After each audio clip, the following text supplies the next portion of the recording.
So I invite you to find your seat. We'll begin in just 15 seconds or so.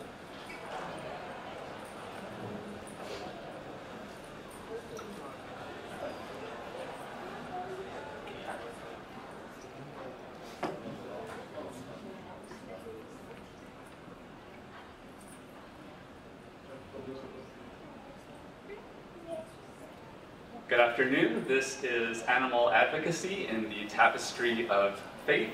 I am John Millspaugh, the Director of Education at the Better Food Foundation, which houses a Faith in Food program to support the vital roles that religions play in food justice and animal justice. Faith in Food incubates organizations and leaders who are working in their own religious contexts. And in addition, Faith in Food organizes interfaith panels like this one today and provides resources for interfaith coalitions to flourish as they support their members' work toward shared and differing education and advocacy goals. I want to make explicit that everyone is welcome at our gathering today, whether you identify with any religious or spiritual category or not, and whether you identify with any particular identity category of another kind or not. Because when I say that you are welcome here, I mean that you specifically are welcome here. Everyone on this panel, and I think everyone in this room, will be speaking and acting in ways that embody compassion for everyone else and is interested in genuine, open, respectful exchange. So knowing that those expectations are in place, I invite you to relax and arrive at this rare gathering of people interested in religion, working for animals.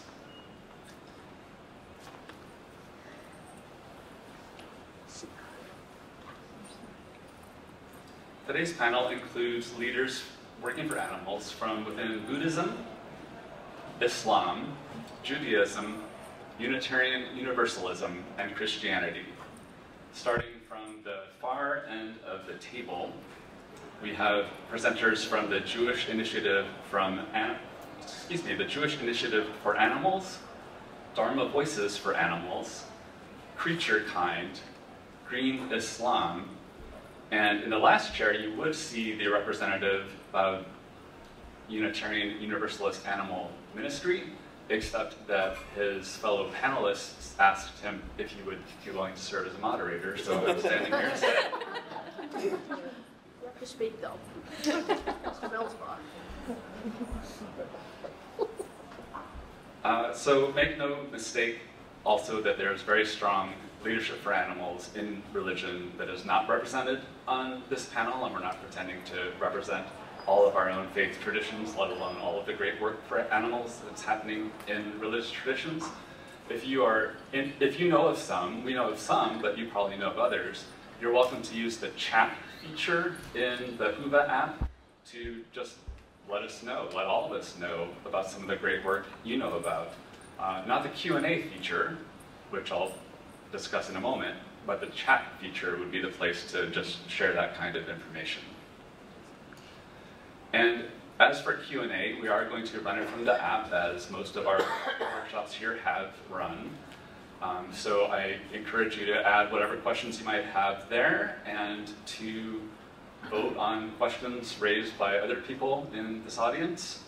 And I would encourage you, although you certainly can direct your question to a particular panelist or ask a question about a particular religion, if you're able to widen the scope at all so that it might be addressable by more than one panelist, you might find some wisdom from an unexpected source. So I will briefly introduce each panelist just before they present, and now I turn to that privilege.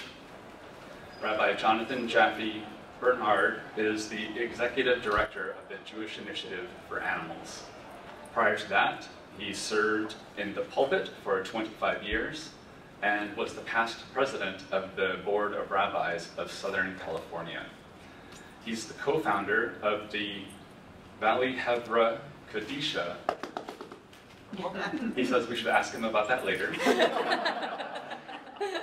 And an avid Liverpool fan. Please welcome Rabbi Jonathan.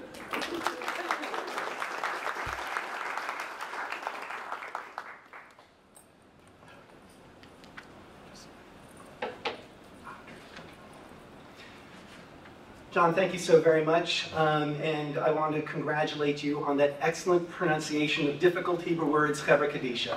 Well done, sir. And please, feel free to ask me about it after we speak.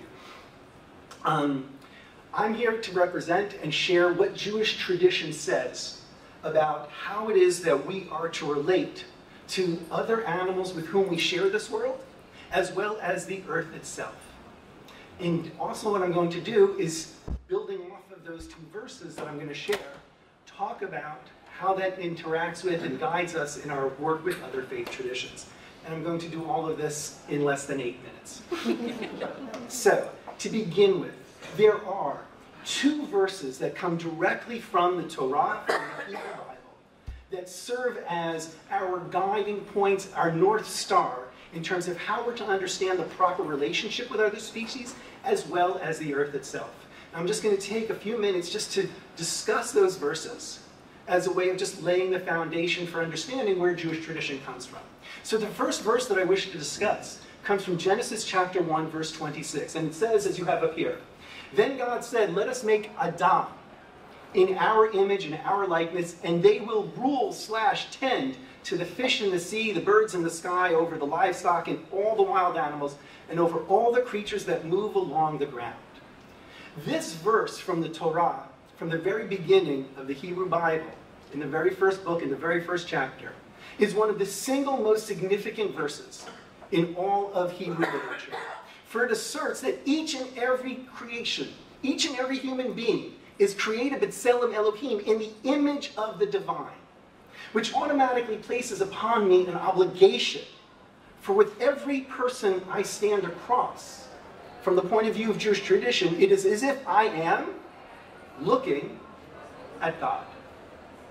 That is the implication of that verse, and one can understand why it would be so very important. The problem is the next part of the verse. It says, "And they will rule/tend," and this is where Jewish tradition gets a little funky. Because it is often understood that "they shall rule" means that we can do anything we want with the animals in this world, because we rule them. However, that is a gross misreading of Jewish tradition. Because it doesn't mean rule as in dominate. It means rule in the way a king would rule, a monarch would rule. Because that was the predominant image of the divine at the time. We see it in all these blessings that we have in Jewish tradition. We say, Baruch atah Adonai Eloheinu melech haolam. Blessed are you, our God, King of the universe. And so even though kings are not particularly popular here in American culture, right, we're quite anti-monarchical, right? We call our president, by the way, the official title of the presidency, Mr. President, right? In ancient times, monarchs were seen in a positive way. Monarchs were expected to take care of their people, or tend to them, see to their well-being. And so here in the Torah, when it says that we shall rule, it means we shall tend to all of these other animals, all these other species. This is our obligation. And in fact, it goes even further, because you note it comes after saying we're created in the image of the divine. And so here's what Jewish tradition teaches about how we're to relate to other species, which is if we relate well to them, we honor and increase and elevate the image of the divine within us. If we don't treat those species well, what do you think it means? It means the image of the divine in us is, in fact, lessened. We are judged from the point of view of Jewish tradition by how well we fulfill our obligation to the other animals with whom we share this earth. We are commanded to tend. And when it comes to the earth itself, we're told the Lord God took the Adam, and here, pardon my translation, I'll explain in a second, the earthling, I know, it sounds like Star Trek. And put him in the Garden of Eden to work and take care of it. And this is the other element of Jewish tradition where we see very clearly that we are obligated to work the earth, to till the earth, and also protect it, to take care of it. And I use the word Adam and earthling because the text says, and God took Adam, the person, and the word Adam comes from the Hebrew word for earth. The Hebrew word for earth being Adamah. Because from the point of view of Jewish tradition, we are of the earth itself. And that is what's captured in that name. And so by taking care of the earth, we are fulfilling the obligation also to ourselves, to who we are, to our own source. And so these two verses shape Jewish tradition. We are to be tenders, and we are to be caretakers. Those are our primary obligations from the point of view of our sacred literature. And the point in terms of interfaith that I would want to make is the following. This part of the Bible, this part of the Torah, is not the Jewish part. By which I mean, for the first 11 chapters of the Bible is addressing all of humanity.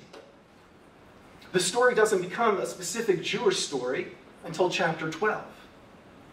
Right? So Ha-Adam can be translated not as earthling, but the human. Because from the point of view of Jewish tradition, we are all obligated to tend to the other species with whom we share this earth. And we are all obligated to take care of the earth. And therefore, from the point of view of Jewish tradition, it is essential if we are to actually fulfill and understand the divine and the divine will to interact with other faith traditions. It's an obligation to do so, for we all share this obligation together. And Jewish tradition understands that never can one person, one tradition ever hold all of the wisdom that is necessary. So we are obligated to engage with others, to learn from them, to grow from them, and to become better at fulfilling that which God understands is an obligation that rests upon all of us. To tend and to take care. This is what we are here to do.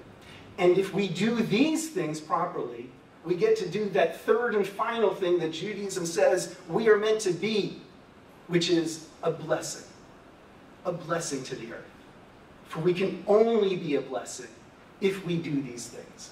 And if we do these things, the divine image that is in us grows, and our world becomes a place that is holy and sacred and filled with peace.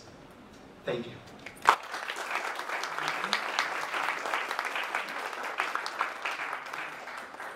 Shalom, Rabbi. Yeah. Pardon me a moment while I change the slide.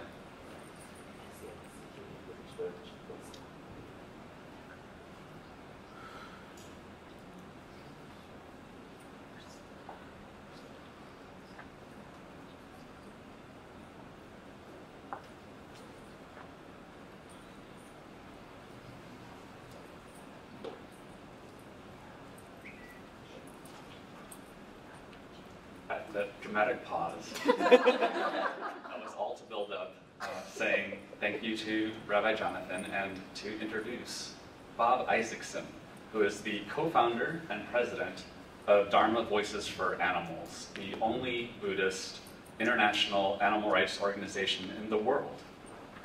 DVA has countrywide projects in the Asian Buddhist countries of Thailand, Sri Lanka, and Vietnam, where 140 million Buddhists live, and in the US. Please welcome Bob.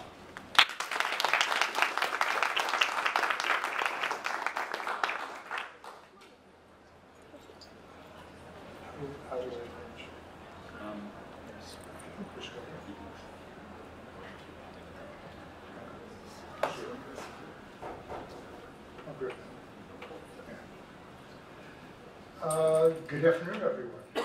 I'm really happy to be here tonight. Thanks for the introduction. So now I get to talk about DBA. I think I got 8 minutes, so I might talk a little bit fast because I have a lot to say. I want to share with you what we do. Let's see, where should we start? So there we are. and it didn't take long. Let's just use this one. There we go. All right, let's bring it up. Okay, so as John mentioned, we're the only international Buddhist animal rights organization in the world. We started this in 2011, and to me it's kind of amazing that there hasn't been another organization to get involved. But it's a challenge because there are maybe up to 1 billion Buddhists in the world. And John mentioned this in the introduction. We have countrywide projects in 3 Buddhist countries in Asia: Sri Lanka, Vietnam, Thailand, and then also a project here in the United States. And in those 3 countries, there are over 140 million, 140 million Buddhists. So I'm going to give you a little detail on what we're doing. Here's Sri Lanka. This is the first project we started back in 2017. We have some 17 regional coordinators. So these are folks that are positioned all around the island nation of Sri Lanka, right off the coast of India, the southeast coast of India. And these folks, the regional coordinators, go around and give talks in person to temples, to the children there, to the adults there, to women's groups, to police academies, to army soldiers. We usually see about 1,200 of them in one meeting. And with the one-on-one eye contact presentations, which are usually PowerPoint presentations, we are influencing huge numbers of Sri Lankans to go vegan, maybe take a first step to be vegetarian. And last year, in 2023, we gave over 1,100 in-person presentations, totaling about 100,000 people in Sri Lanka. And then we also have the Animal Welfare Bill.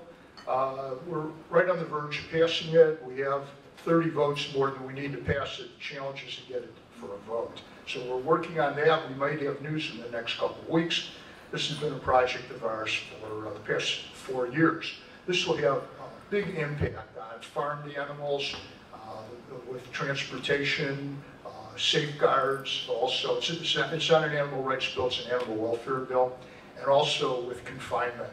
Confinement must be reasonable. And of course, none of the confinement is reasonable.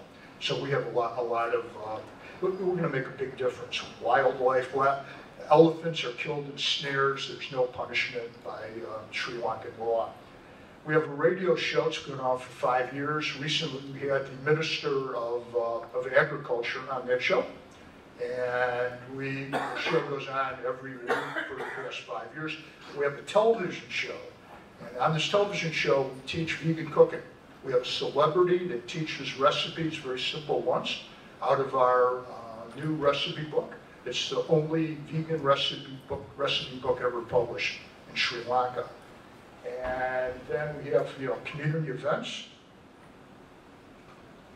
Thanks. Then we have community events, cooking classes. We were just there in December and watched our Veg Fest in the village, a small village. Hundreds of people were at it. We gave away prizes for the best vegan cooking. Okay, that give you an idea about Sri Lanka. Also in the bottom right-hand corner is our director there, Shanika Gamage. She's giving an award to a student who won a contest for photographs. Now we have worldwide, countrywide projects there, oratory projects. People talk about why animals shouldn't be killed, why animals should be respected, why people should be vegan. Also, we have art contests where people are doing paintings, children are doing paintings of animals. We give out cash prizes. Thailand, 65 million Buddhists in Thailand. Health seminars to monastics. Our director, who's pictured there upper left-hand corner, he has a PhD in public health. And he's also a superstar on YouTube. has something like, well over 500,000 subscribers. And he talks about the health benefits of a plant-based diet. We talk to the monks. And the reason we do this is it's a very religious country, very devout Buddhist country, and it starts with the monks. The monks, for the last 2,400 years, have been eating anything put in front of them. And we want to turn them, of course, to plant-based, and we're doing that 1 watt at a time.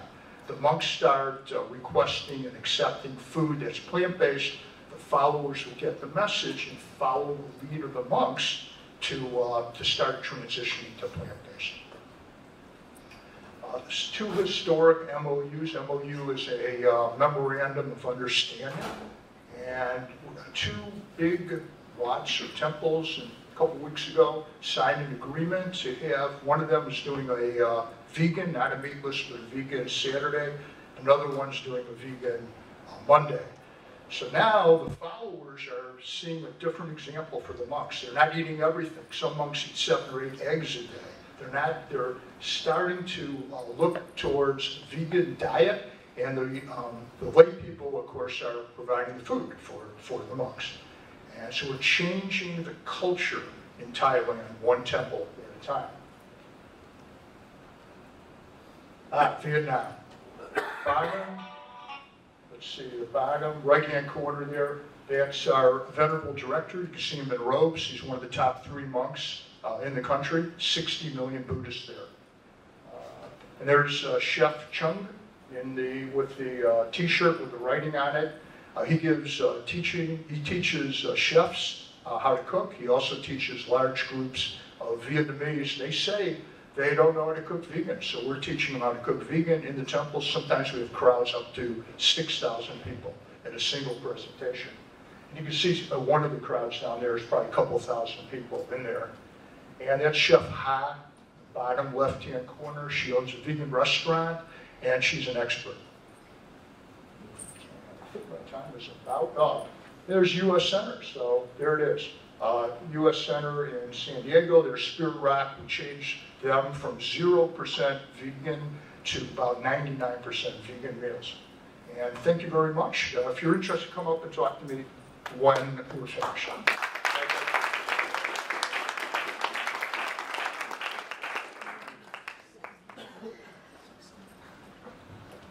Megan Gregorian has 15 years of experience writing, campaigning, and organizing for international animal protection nonprofits. She's now the campaigns and events manager at CreatureKind, a faith-based nonprofit committed to collective liberation for animals, peoples, and the earth, with a farm-to-animals food systems focus. She engages communities in new thinking about animals, Christianity, and how Christians can embody the interdependence of God's whole creation. Please welcome Megan.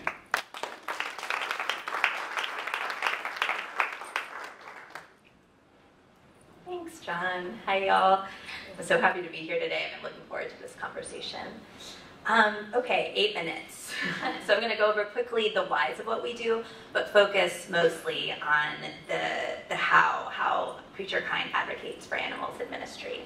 So starting with CreatureKind's mission.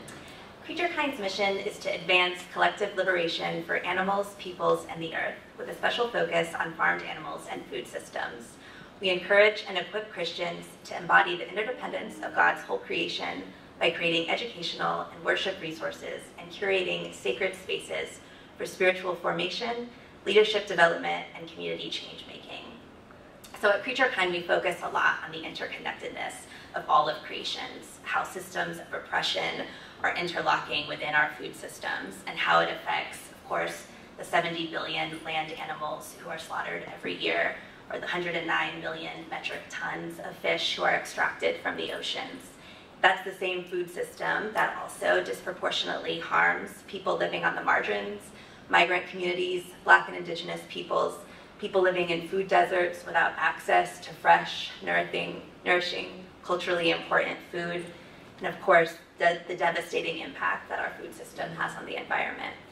We understand that as Christians, our food choices are a call to conscience in small and large ways, as Christians walking on a path of peace and justice for all of creation. So in writing workshops that we host, and in various food justice education groups I've been to, we emphasize that the importance of dreaming about what a liberative world could look like. What would it look like for a liberative world for all beings, human and non-human? So with that, CreatureKind envisions a world that affirms all creatures are beloved and valuable, just as they are seen by their creator. We envision a world where followers of Jesus live in deep connection, increasing curiosity, and mutual relationship with fellow creatures. We envision those currently on the margins being centered, fully able to exist with self-determination and radical belonging. We envision a church that partners with the Creator and all of creation to dismantle oppression for humans, non-humans, and the earth. We envision a diverse community of resistance where love, joy, and compassionate action abound as we anticipate the peaceable kingdom of God.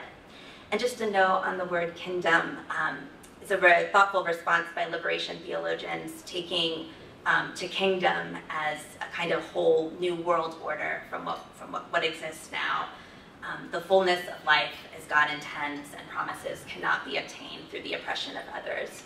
And a biblical paradise on earth brings all into the fold of God's family that includes humans and animals. So, how is eating vegan a faith-based practice for Christians? A lot of what we do is incorporate these ideas around interconnectedness and power into liturgy and into how we feed our communities, how we serve our communities, what we put on the table, who is affected by what we serve. All of that goes into our educational resources. So just as we are aware of our vulnerability as human creatures, we become aware of the vulnerability of the creatures around us, many of whose lives are even more fragile than our own.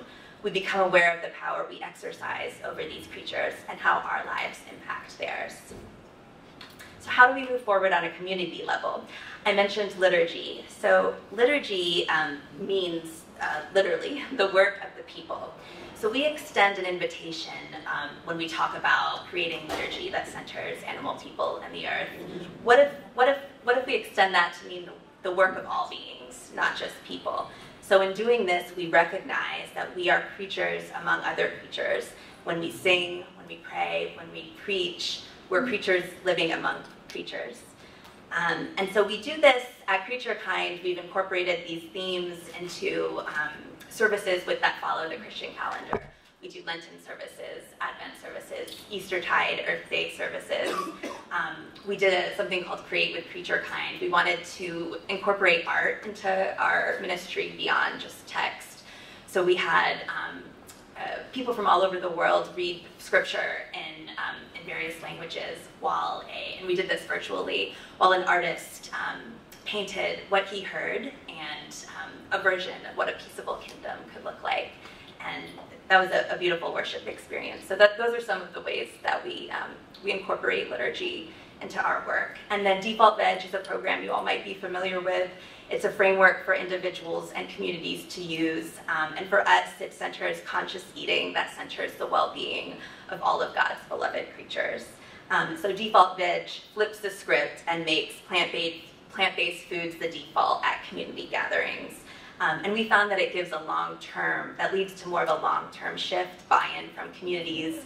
You get internal investment if you pair it with educational groups. So we have fellows that have started community-supported agriculture at their churches and Bible studies that with Default Veg potlucks, and so they talk about these issues with scripture, and then they eat together and they eat a vegan meal together. And the idea is over time those things start to be incorporated in all of their ministry. So moving on. Okay, so these are, I think I'm running out of time. These are two of the other educational resources we have. We just created a CreatureKind vegetable guide, and this is one of the things to bridge the knowledge gap to make eating vegan more accessible. Through work with various food banks, we found that people often don't know, they might receive a butternut squash, but they don't know how to prepare it, how to clean it, how to make it taste delicious. And so starting with those basic educational blocks, so plant-based eating can be more accessible in churches, and we're really focused on feeding everyone. That was kind of the starting point for the vegetable guide. And we also created a default veg cookbook from people from all over the world, submitted plant-based recipes that have strong meaning to them, that have sentimental, historical, spiritual meaning to them, and describe why, and then and submitted the recipes. And I found that food is by far the best entry point to talking about these issues. So we try to pair education with delicious food, and that seems to go pretty well. So yeah. Look forward to questions, and I'd love to talk to you all at the end. Thank you so much.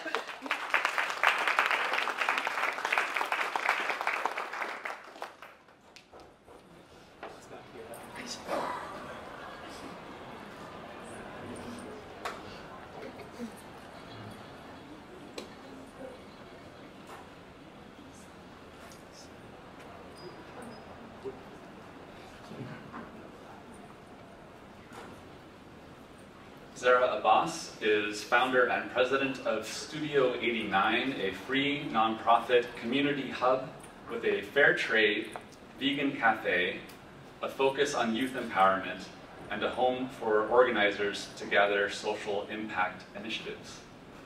She also co-founded Green Islam, which works with Islamic leaders to inspire Muslims to incorporate Islamic teachings of ethics, justice, and compassion. Green Islam promotes environmentalism and veganism with academic research, media content, and toolkits. Please welcome Zara.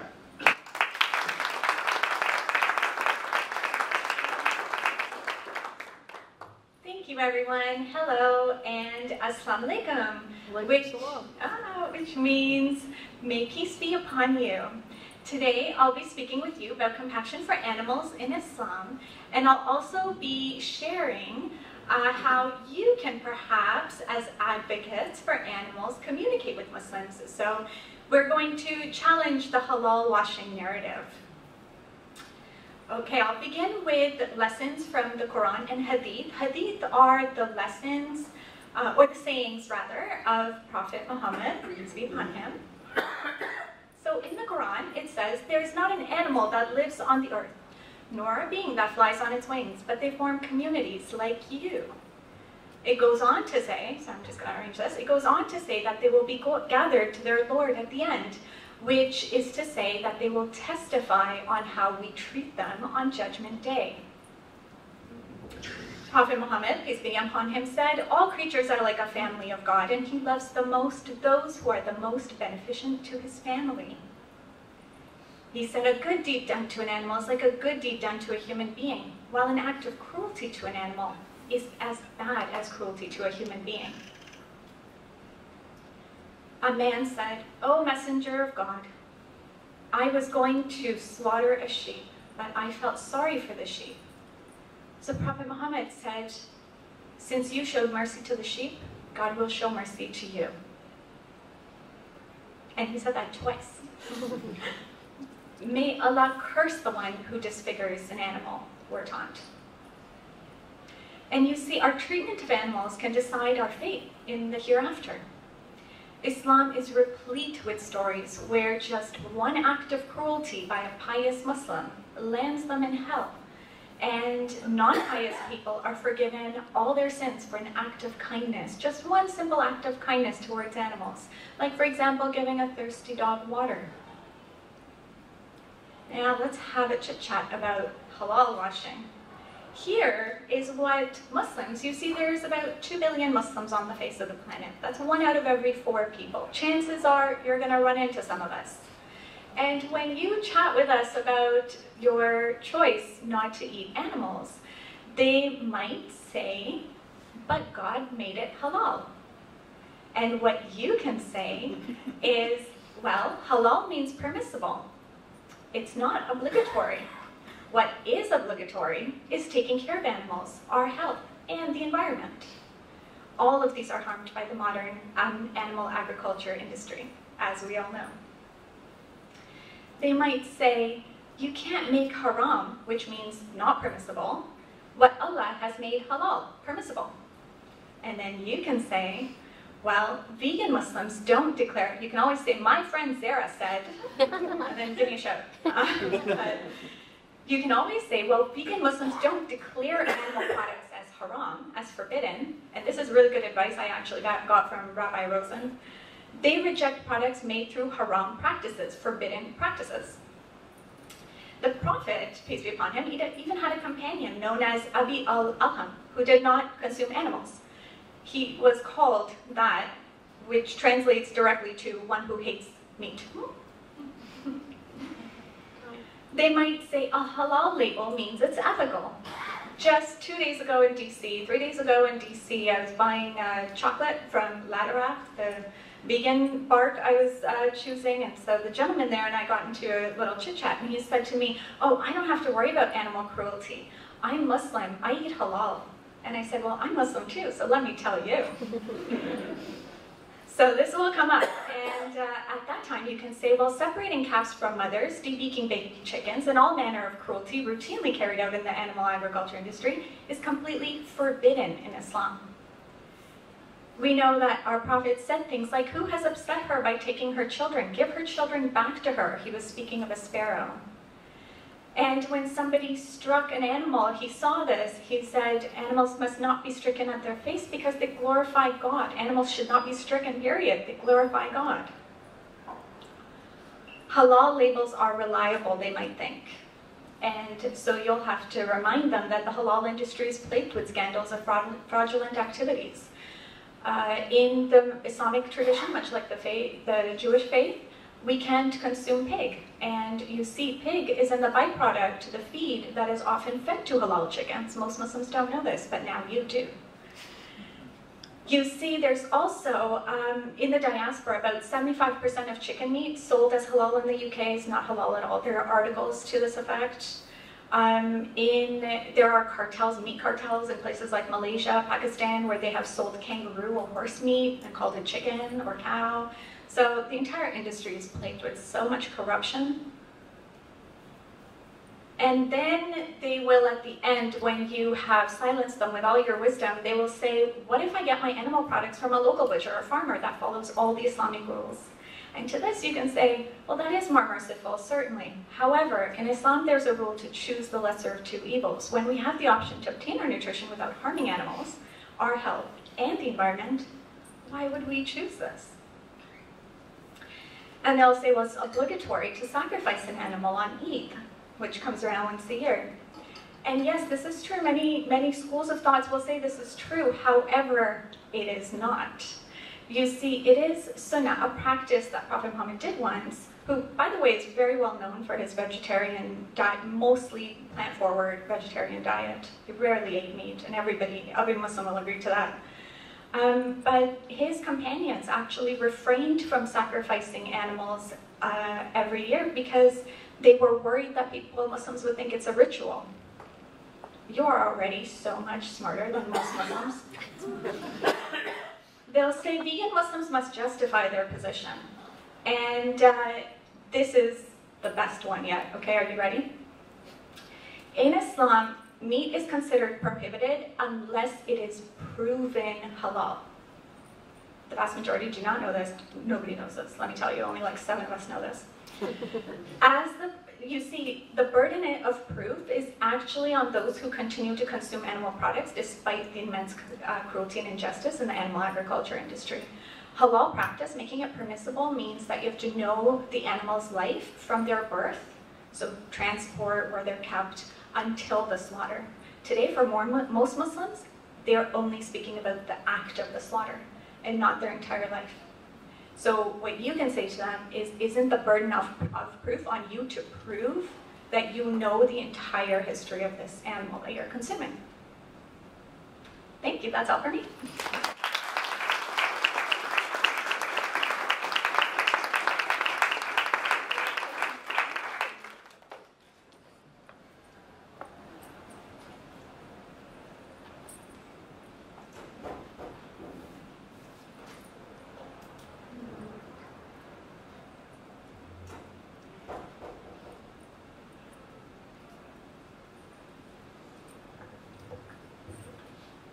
Now I have the decidedly odd task of introducing myself. Reverend John Gibb Mills. Would you like me to read it? If you'd like. Thank you. Right there. Just this top part? Yeah. Alrighty. Reverend John Gibb Millspaw. Did you write it so that I could pronounce it properly? Yes. Okay. Served Unitarian Universalist congregations for a dozen years, leaving to work full-time for animals in 2014. He now serves as Executive Director of the UU Animal Ministry. With a colleague at Farm Forward, he investigated and authored a report on the leading certified humane regenerative dairy, Alexander, and how organic dairy incentivizes cruelty. Released just last month, the report was covered by a major article in The Atlantic. Please welcome Reverend John Millspaw.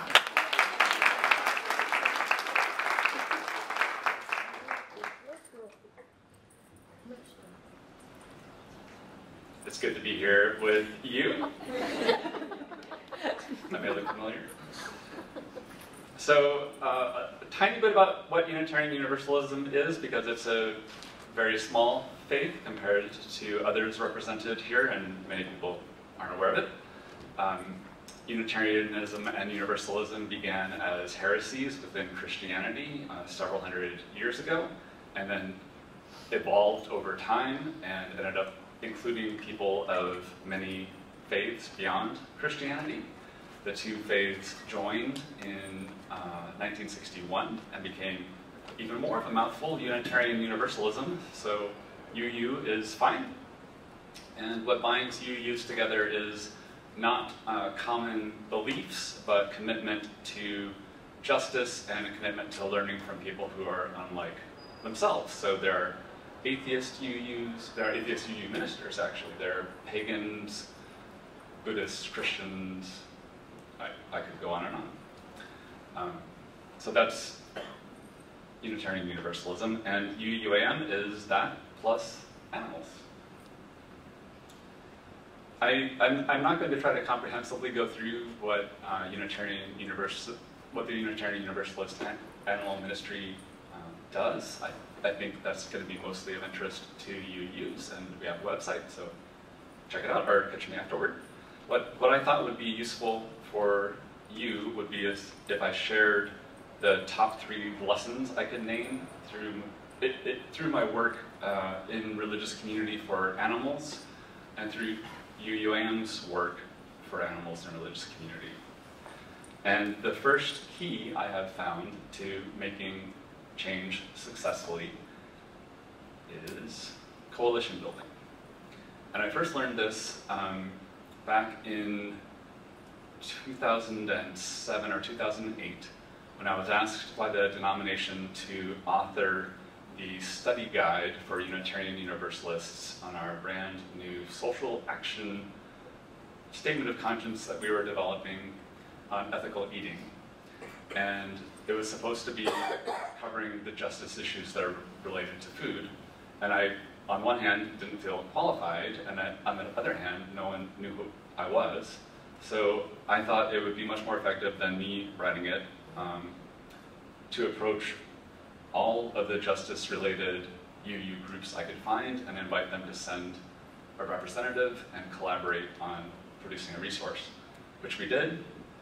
Because all of these groups had a representative who contributed to creating that resource, all of them, I think, paid a lot more attention to it and promoted it more to congregations because it covered the justice issue that they were interested in. And animals, which were nowhere near as prominent as many other justice focus areas in Unitarian Universalism, were included in the exposure that congregations got through that outreach. Similarly, we at UUAM have worked for many years to try to change our central statement of how UUs behave in the world, sort of how we're oriented to the world, things like we respect the inherent dignity and worth of every person. We have tried to include animals in that central statement. It hasn't happened. But then the Unitarian Universalist Association itself announced that they were going to overhaul the whole statement and have it reflect our evolving wisdom. And we worked very hard to include animals in that. And again, we knew that we were not going to be successful if we as the UUAM tried to get it to happen. So we reached out and connected with many groups that were trying to change the principles or had an investment in that. And I have a picture of me here, not because I am a narcissist, but because I'm holding up, as I'm presenting the language that I was proposing, I'm holding up a finger for each group. So I said, it's not just me, it's this group, it's this group, it's this group. And I named 7 groups. So by the time I got to saying why it was, I thought, a good idea, people were already seeing that it was represented by a base of broad support. And the language that has preliminarily passed and needs to be voted on again in June now says that we covenant to protect all beings from exploitation, which is a tremendous basis on which to build as advocates who are trying to help people understand.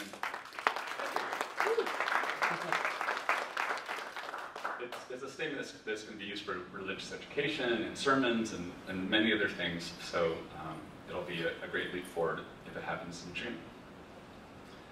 The second key I would name is to awaken inspiration in your leaders in that faith and in your congregants in that faith. Oh, that's my language, you might have different language. And a lot of that inspiration happens in Unitarian Universalism on a Sunday morning when we gather in congregations, and one of the things that we do is we hear a presentation or a sermon from a speaker.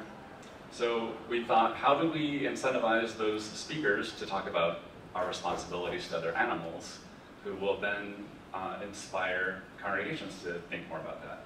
And so we created a sermon contest in which we offered a big cash prize for the best sermon on our responsibilities to other animals.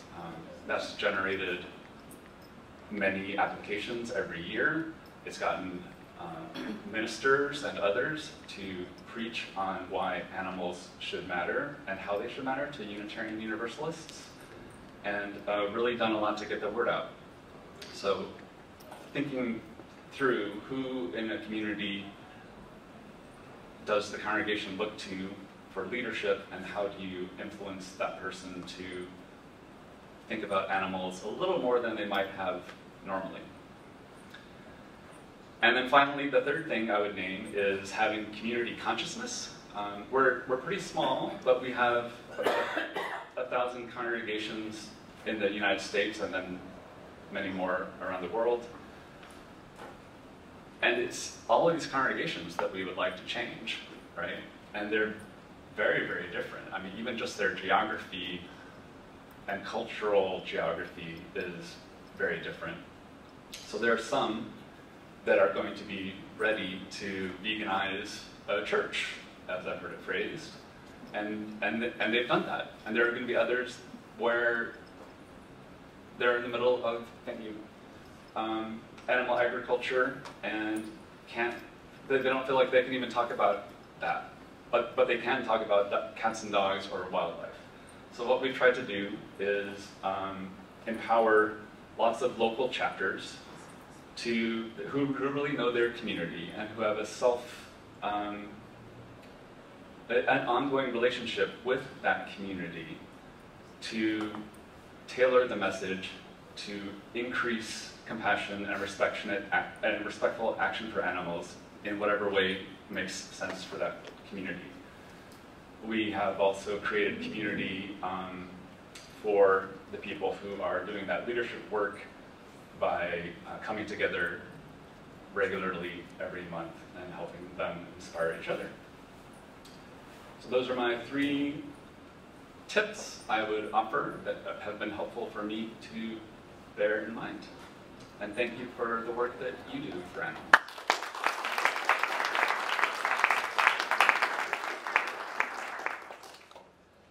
So we're now going to turn to the questions in the app that have been raised and voted on by you in this session.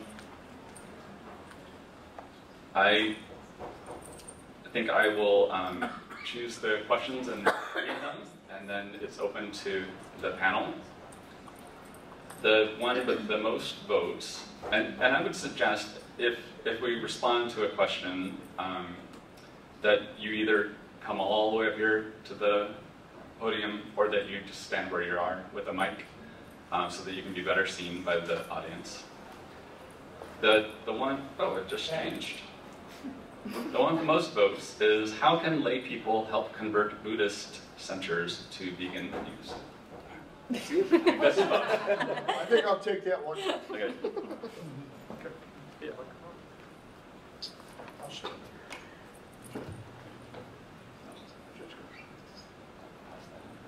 So that is a key question. How can any of you, any people out there, convert the Buddhist centers? One is to get in touch with our U.S. Centers director. Our Johnny's right there, raise your hand.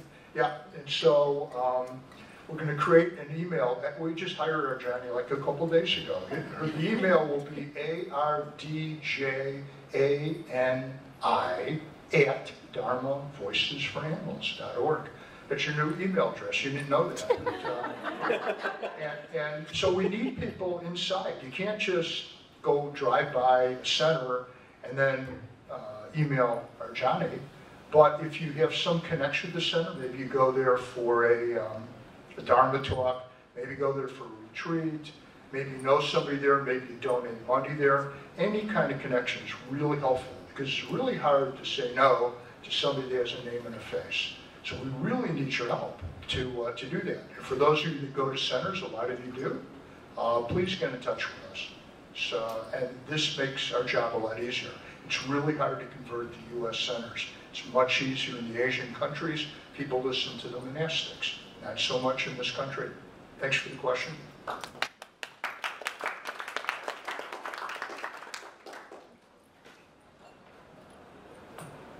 Okay. The next question with the most votes is, how can we as a movement help the non-human animals in Gaza as well as the humans?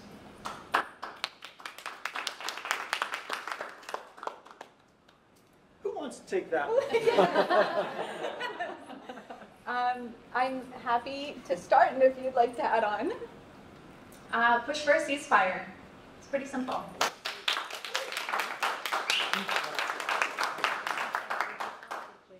Ditto. Yes. Agree.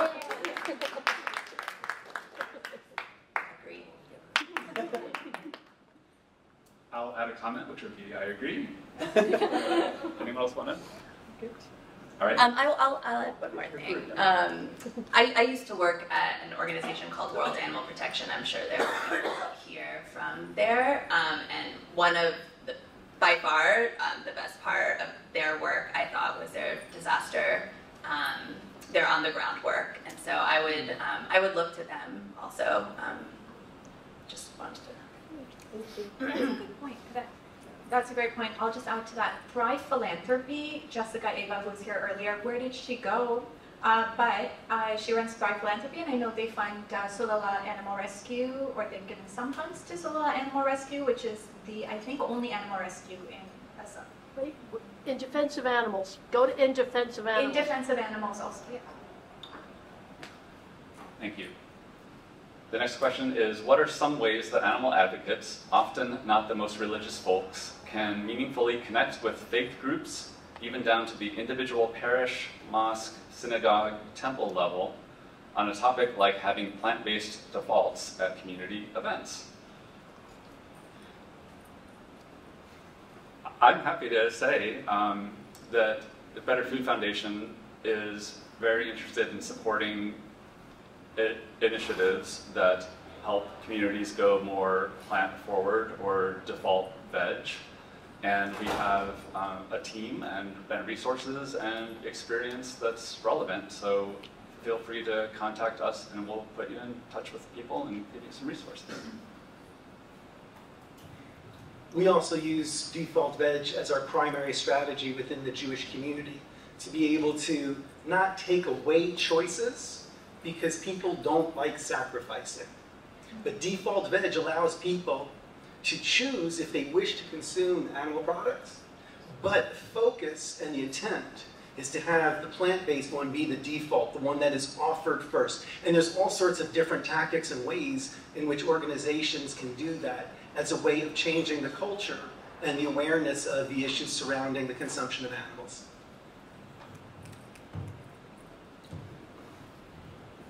I'll add something we really advocate for, and I recently did a professional certificate program in Peace and Justice Ministries at Central Baptist Theological Seminary, and really the bulk of that work was how to meet people where they are, and that's when talking to anyone, but certainly when approaching communities, asking them to do something, it's just critical to we don't like to prescribe this is exactly what you have to do to be a compassionate person. That is never something that is going to come out of our mouths. And so just listening, active listening to concerns people have, resistance, if there's resistance to what you're talking about, really listening to what they're saying, and taking that in, and maybe not listening to know what you're going to say, but really to understand their perspective and go from there. And so, yeah, meeting people where they are is by far what I advocate for the most. I'm going to have very different advice, forewarning. With the Muslim community, you're going to have to do a little bit of mental gymnastics.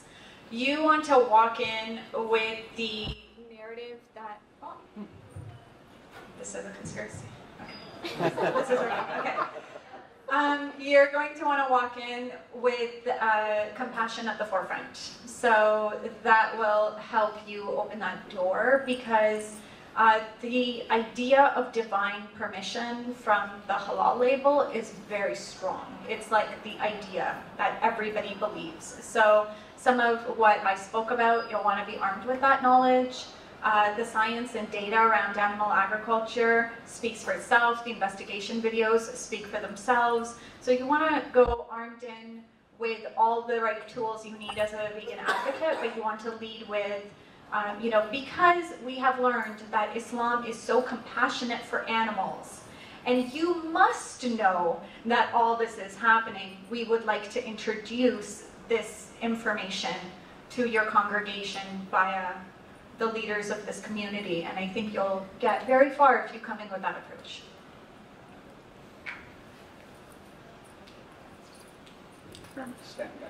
Oh, yes. All right. Sorry.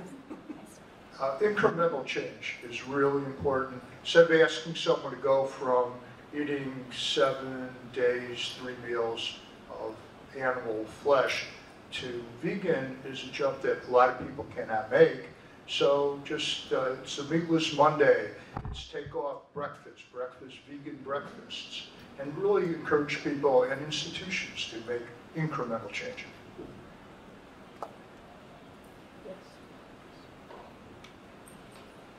So, oh, now it's not working for me. There are several questions about karma and veganism, including one about karma implying that turning into an animal is a punishment and how that is acknowledged in advocacy, and also a question about whether Buddhists, and I'll say, or others who believe in karma would feel that they're forcing bad karma onto slaughterhouse workers by not being vegan. Wonderful question. So first of all, with karma, the Buddha said specifically it's one of the imponderables. So some things are obvious. You know, if you start screaming at somebody, then that person will either start screaming at you or feel really bad, or maybe 3 hours later will raise their voice to someone else. But most of karma, much of karma, according to the Buddha, and I found this true in my experiences, is not so obvious. So it's really difficult to answer specifically about karma. The point is that when we're planting wholesome seeds, there will be a wholesome result somewhere along the line. And then the second question was, or second part of that was about, can you repeat that? Sorry, I was looking at other questions. So there was the question about slaughterhouse workers. Yeah, it's a great question. DVA right now is planning a film. So slaughterhouse workers, as probably everyone in this room knows, are perhaps the most exploited group of workers anywhere. And so I don't know what it's like in Thailand. I'm sure they're exploited terribly. In this country, we know. Mostly they are women from Central Latin America. They are immigrants. They work in the most dangerous, horrific conditions imaginable. So we're shifting our strategy a little bit. We'd like to produce a film that deals with the exploitation of slaughterhouse workers. And so the point is pretty obvious, and we're going to be making this starting as soon as our film is ready to go. And the point is that if someone believes that eating an animal does not produce unwholesome karma, certainly the person that kills the animal, that is the slaughterhouse worker, is incurring unwholesome karma. So how amazingly unfair is it to pass one's desire just for the taste of an animal onto someone who's already horrendously exploited? So that's going to be our message, one of our messages going forward. Thanks for the question. The next one may have been asked before the session, I'm guessing, but maybe not. Halal burden of proof. The common response is probably, but it is labeled halal, so the person assumes it is fine. How do you typically address that? Is there more you'd like to add? Sure. Yes, John says it. I'm standing. Yeah. Okay, so I had this conversation with my dad, and it didn't go well at first because I got really emotional. He said, you know, it's not my duty, it's coming from a halal shop, and so, you know, I trust the label, and they must be telling the truth. I don't know.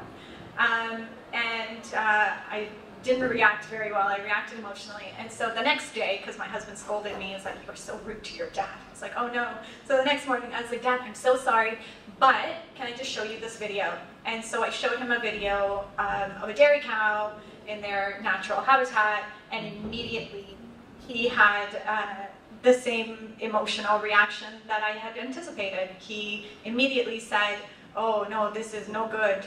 And I said, "Exactly. Why does this keep kicking me out?" Okay, this keeps going in and out.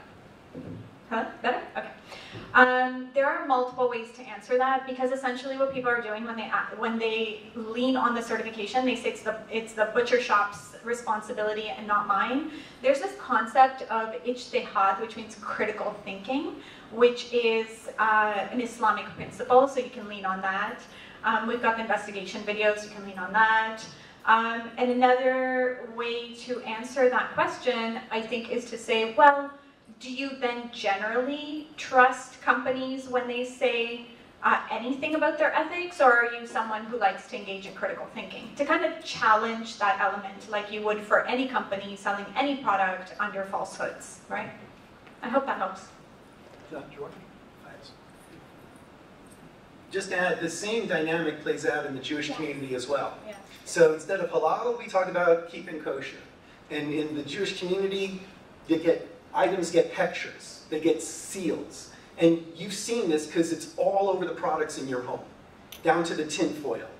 There is a hechsher for tin foil, don't ask me why, right? But all of these things, what the hechsher creates, what that symbol creates, is what we call the idolatry of the hechsher, right? Because someone stamped it okay, everyone worships that stamp. Because it's stamped, I no longer have to think. And so we have a similar program called Kosher Humane Washing, where one of our campaigns that has been going on and continues to go on in a number of different forms is pointing out in different ways that we think the Jewish community would be open to hearing how it is that we use the word kosher to make things okay that are absolutely not. And so we have a similar dynamic where we try in a number of different ways to raise awareness about the fact that the things that we're being told are okay are not. But we also encounter the same obstacles, which is people don't want to hear it. And so part of our challenge is figuring out ways to slowly, as you were saying about, you chip away to create enough of a crack to let the light of a little awareness to come in. And what we have found is if you can get that crack can open very quickly. But getting to the point where there's that crack, that takes a very long time. I'll just add a last sentence, and that is that in the Muslim community, when I started doing this work, we actually learned so much from the Jewish community, because the Jewish community has been really successful at promoting veganism. I mean, there's a letter somewhere by like a series of rabbis. That's like the stuff my dreams are made of when it comes to like the religious movement, the imams in the Muslim community. So tremendous work done in the Jewish community. Thank you. Yeah.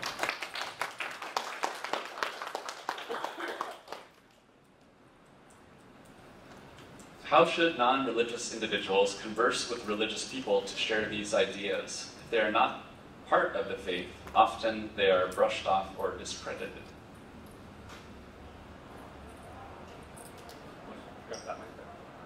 Oh, I think you're nodding, acknowledging the question, but I read it. I'm thinking it through. Always lean on the one friend you have. Remember in my presentation I was like, my friend Sarah said, this vegan Muslim I know says, because they're going to have a hard time disputing that. So in order to go to a Buddhist center, first of all, you can see a talk on Zoom. You don't have to be a Buddhist, just show up. Just spend an hour, go to a talk, and then ask how come there's non-vegan food there. Just ask politely. Or ask if they're serving vegetarian food, so lacto vegetarian food, how come there's not a vegan option? Just scratch your head, just like that, and then just, somebody answer my question, and you just start planting seeds. You're doing something really important by doing that. Though I do want to say, and I don't want to be the killjoy here about it, which is, if you're not of a community, religious or otherwise, I actually don't recommend you having much of a conversation about something that's so radical and difficult for people to hear. If you wish to, I encourage you to follow that if that is what you want. And I would only say that one of the challenges of speaking to religious communities is one has to indicate a knowledge and a familiarity with them before they'll be willing to listen. Which, by the way, makes perfect sense. Why would any community, religious or non-religious, have someone come in who's not part of their community to critique their practices? How would you respond if it was your community, religious or not? So I think it's a very, very challenging place to put oneself in. And I would encourage people to find allies within those communities before actually directly going to question those communities, even if one does it in as gentle a way as Bob was just suggesting, which is as good as it can be. I guarantee you that response will get applause. Point, counterpoint. A lawyer. So, I'm glad you said that. I'm glad you mentioned that. So the Buddhist, so this is the kind of the issue I have with calling Buddhism for a lot of Americans a religion. It is in Asia, the countries I talked about, Thailand and Sri Lanka and Vietnam, absolutely it's religion for the 140 million people in those countries.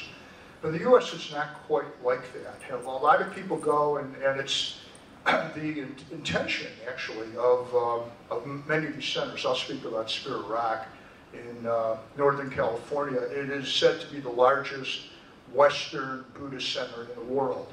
They go out of their way to welcome people of all faiths, all religions, and to say that Buddhism is not a religion. The Buddha was not a Buddhist, he was the Buddha. So what you're saying, I'm sure, is apropos for for Jewish synagogues, but for Buddhism, I think there's a different response. So that I will stand by my original. Yeah. I'm sorry, Jonathan. I was going to say to your point, like the grassroots vegan activists. Like the grassroots vegan activists talk about Kaporos in New York City and are not of the vegan community, and we go there and we challenge them, and we're like, this is not working. So we need to have our allies within the Jewish community, and also like the Muslim community when they do like ceremonial killing, like be more front and center at leading from within those communities, I think, and really challenging like their leaders within that and saying like, why are we still doing this tradition, even though it's not necessarily, we can just donate money just as easily, right? Right. Just to put a little bit of context, what Brian was saying is that there's this horrible tradition in Judaism that's still practiced in the more traditional communities that prior to Yom Kippur, people go and they get chickens and they swing them over their heads as a way of transferring their sins to the chicken. And then they throw them away. Or they give them to poor people. Or they give them to poor people. Right. It is horrible. It is terrible. Right? It's just, there's no justification for it. But, as Brian noted, if an outsider went and confronted them, you get nowhere, because in that sense, I wish we were more like the Buddhist community. And here's why I know that to be absolutely true, even without Brian explaining his experience. Because when we as Jews have gone to do it, we're treated even worse. All right? So it's so sensitive talking to people about food that one really has to know and understand the community that one is approaching in order to be able to do effectively. And Bob's counterpoint to mine is a perfect example. I spoke very generally, but Bob knows the Buddhist communities obviously better than I do. And yes, it would be appropriate there. In certain communities, perhaps. In some, if not many, it might be more of a challenge. And certainly in my experiences in the Jewish community, it's really challenging even for Jews to do it with other Jews. I think for the Muslim community though, okay, actually, put up your hand if you've met a vegan Muslim, not me. Awesome, that's a lot. Keep your hand up if you've met more than 3. You're part of our organization, Kathleen. Also, once you're part of our organization, put your hands down. I'm talking about the non-Muslims, guys. My point is there aren't enough of us to do advocacy. There just aren't. There's just a hand. I only know a handful. 2 of them are here, right? So it's, we need help. We need help from the animal activists to come into the community and to be able to ask some of the tough questions. And proposing it like a question can be very, very helpful, and having a little bit of background and knowledge can be very helpful, and approaching the conversation, being humble and kind, can be very helpful, but we definitely need support from outside the community. I'll say in a little bit of different words, one thing you can do is support amazing organizations that are already within the faith, working respectfully with that faith and being listened to. I am going to answer one more question that you asked, which was, can the slides be shared with you? And different presenters may feel differently, so if you want 1 or 2 of the presentations, I would encourage you to use the Uva app to message the presenter and make that request, and they will check and hopefully respond. And if you want like all of them, you can use the Uva app to message me, and I will make sure that they all know, so you're not having to do that over and over. I do want to invite all of you to the Transforming Faith Working for Animals in Religious Communities meetup that is happening immediately after this workshop, immediately outside those doors, although you need to create passageways for people who are coming in for the next workshop. We'll then find a space. We'll hang out there for a few minutes, because others who weren't in this workshop are meeting us there, and then we will find where we go. Thank you so much for coming, and thank you for the work that you're doing.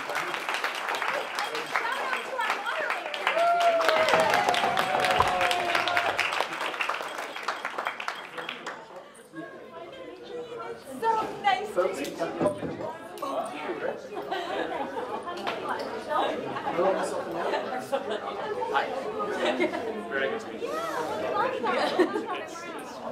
person as well. You musicians during the about The next. Oh, yeah. This. I guess this coming up. Yeah. Oh. Yep.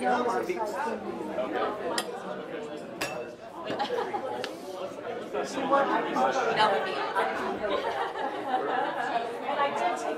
Excuse me. Yeah, I don't like to sit next to a lot because I'm going to get some hot water. because of fragrance, even with the mask. I want to limit my exposure because I get brain fog. So I'll like sit far on the back. So I used to do when I was like,